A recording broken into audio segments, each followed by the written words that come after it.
നമ്മൾ വീരോത്തിലെത്തി വന്നു. എഴുതാനും അത് പാടാനും പറയാനും അങ്ങനെയുള്ള ഒരു ഈ പോക്കുവരവിന്റെ ചെലവെല്ലാം കഴിച്ചിട്ട് എല്ലാം കുറച്ച് മെച്ചമുണ്ടാവും ഉണ്ടാവും അല്ലേ. ഇവിടെ ഇന്നലെ രാവിലെ വന്നിരുന്നെങ്കിലും കേസ് പറഞ്ഞ ഒരു 7 മണി വരെ കാര്യമായിട്ട് ജനങ്ങളൊന്നും ഉണ്ടായില്ല. അത് കഴിഞ്ഞിട്ട് വന്ന ജനങ്ങളാണ് പ്രതീക്ഷിക്കാത്ത ജനങ്ങൾ വന്നിരുന്നു. അതെ അതെ അതെ അതെ. എങ്ങനെ വെച്ചാലും നിങ്ങളെ കച്ചവടം നടക്കട്ടെ. അല്ലെങ്കിൽ ഞാൻ കണ്ടപ്പോൾ ഒരു ആകാംക്ഷ, കാരണം വെച്ചാൽ ഇത്രയും വയസ്സായിട്ടും ഈ ഒരു പുസ്തകം നിങ്ങൾ എല്ലാ സ്ഥലത്തും ഞാൻ കഴിഞ്ഞ വർഷം ചായയൊക്കെ ഉണ്ട്, അതുകൊണ്ടാണ് ഞാൻ പറയാൻ കാരണം. അതെ അതെ അതെ അതെ.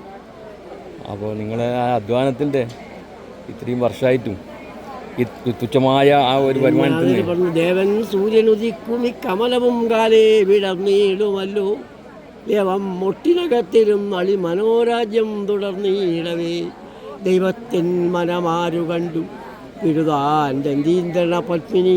ഈ പത്മിനി എന്ന് പറഞ്ഞാൽ ഒരാൾ പേര് മാത്രമല്ല. പത്മിനി എന്ന് പറഞ്ഞ സംഭവം കടലാമയാണ്. അത് വന്നിട്ടാണ് താമര മൊത്തം വെച്ചിട്ട് മുക്കുന്നു. അപ്പോൾ പിന്നെ ആ വണ്ട് തേനം കുടിച്ചതിൻ്റെ ഉള്ളിൽ ഇങ്ങനെ കളിച്ച് പിറ്റേ ദിവസം രാവിലെ ഞാൻ എടുക്കണ്ടേ അടുത്ത കലാട്ടയ്ക്ക് പോയിട്ടില്ല, സ്വപ്നത്തിലായിരിക്കുന്നു. ആ സ്വപ്നം കണ്ടത് വഹന്തയായി പോയി. അത് കാരണം അതിന് മുക്കി. ഇതല്ല അതിൻ്റെ ഭാഗം. അതെ. ചേട്ടൻ്റെ പേരൊന്നുകൂടി പറഞ്ഞു. കരുണാകരൻ. കരുണാകരൻ അല്ലേ. സ്ഥലം കാങ്കോൽ. ആ കാങ്കോലിന് വേറൊരു പേരുണ്ട്, ആദ്യമുണ്ടായത് യാഗം കൊവ്വലാണ്.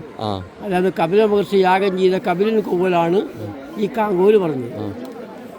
ഇപ്പം മാടായിപ്പൂരായി മാടായി അവിടെ പോറില്ലേ? മാടായിക്കാവിൽ സ്ഥിരവാസം അല്ലേ.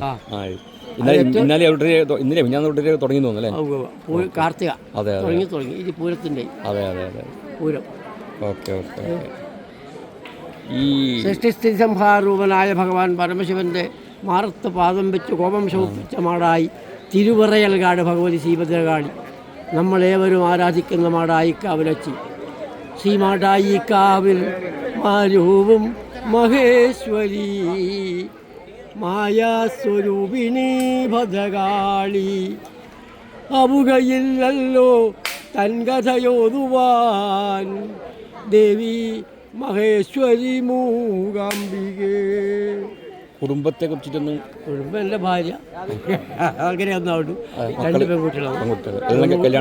കല്യാണം കഴിഞ്ഞു, 2 കുട്ടികൾ കഴിഞ്ഞു. അവർക്ക് 2 പേരും 2 സ്ഥലത്താണ്. മൂത്ത മകളെ കല്യാണം കഴിച്ച് കൊണ്ടുപോയി കണ്ണൂർ തോട്ടടയാണ്. അവളെ ഭർത്താവ് അവിടുത്തെ വീടാണ്.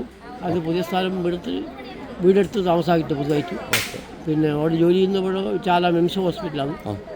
രണ്ടാമത്തെ മകൾ തൈനേരിയാണ്, പയ്യന്നൂർ. അവൾ ഡാൻസ് ടീച്ചറാണ്. അങ്ങനെ പോകുന്നില്ലേ, സന്തോഷകരമായിട്ട്. ലളിത ജീവിതം, ലളിത സുഖം. അതെ അതെ. ആരോഗ്യം കുഴപ്പമൊന്നുമില്ലല്ലോ, അങ്ങനെ പോവും. അതെ അതെ. അത് ഇതിൻ്റെ ഒരു ഭാഗമായി പോയി.